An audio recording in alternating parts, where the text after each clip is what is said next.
Berdasarkan pantauan tim liputan di Pasar Impres Kota Lubuk Linggau, harga sejumlah ikan laut kembali merangkak naik. Kenaikan harga ikan laut ini disebabkan minimnya pasokan ikan laut yang masuk di pasaran. Kosongnya pasokan ikan akibat dampak dari bencana gempa bumi di Provinsi Bengkulu beberapa waktu lalu, sehingga membuat nelayan berhenti melaut mencari ikan.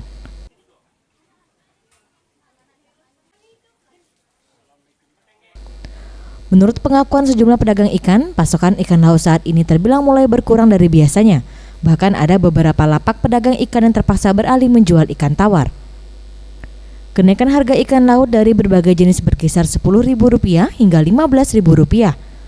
Seperti harga cumi-cumi dari sebelumnya Rp70.000 kini naik Rp85.000 per kilonya.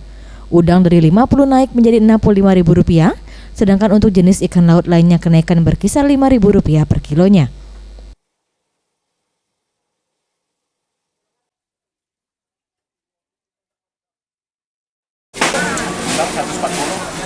Cumi-cumi?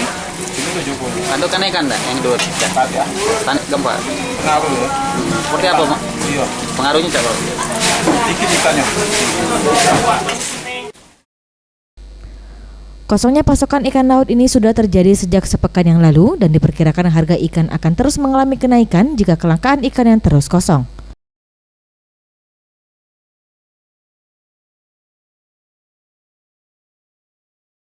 Tim Liputan Sriwijaya TV.